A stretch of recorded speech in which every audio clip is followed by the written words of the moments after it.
part of the palace square we have already been now, and they surrounded the palace square by lots of the Hindu temples because this palace has been built by the dynasty called the Malla, and the Malla is generally known as a follower of the Hindu religion. So that's why the surrounding of the palace has been built of the lots of the Hindu temples, and basically very famous to see all the pagoda architectures. So this all the temple is built up in the architecture called the pagoda. The pagoda architecture, okay? Kathmandu Valley was very much popular for the architecture called the pagodas.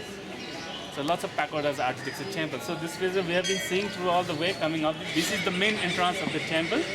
And the temple was built from 17th century, what people believe. And this temple is dedicated to one of the Hindu deity goddess called Talaju. Talaju is a deity goddess of the dynasty Malla. That's why they have always a temple of Talaju in their premises of the palace. And it's also very much linked to the living goddess called the Kumari, which we're going to see in the rundown.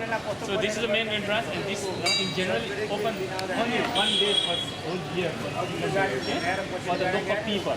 And that is for the huge Hindu festivals that comes around sometime in September or October because of our local calendar. So our local calendar keep on changes because we follow the cycle of the moon, so the dates of the festival are always changes. Okay. So the date of the local calendar is 2071 right now. So 2071, and that day long queue of the people to go to visit this temple, because inside the temple and other courtyard where only Hindus are permitted to go during the festival time, they do the sacrifice offering of the animals. They still does 108 water buffalo sacrifice. Let's talk to you about that. 108 number of water buffalo sacrifice. Okay. So normally, generally, the sacrifice are only offered for the male animals. Male animals, there have to be 5 kinds of male animals: water buffalo, rooster, duck, sheep, goat. Okay, 5 kinds of animals. Only they can do the sacrifice. So this, and they always have to be the male. So they do the sacrifice in the temple. But the water buffalo, 108 number of water buffalo still does sacrifice in the single night of that one in that festival. Okay. What happens to the sacrifice after they all eat it. It will be the feast. Like even the local people also, they goes around the temple to do the sacrifice. They does accordingly what they do. But normally water buffalo people family doesn't. They do the goat. Okay, goat or like sheep or like people rooster or like that one they do. And everybody they eat it like a feast like around with the family.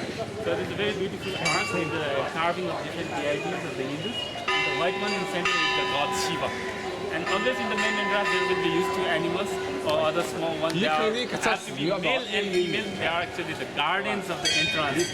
Are permitted to enter the temple streets or like that one. They are protecting the garden. So it's a tall temple called the Temple of Talaju.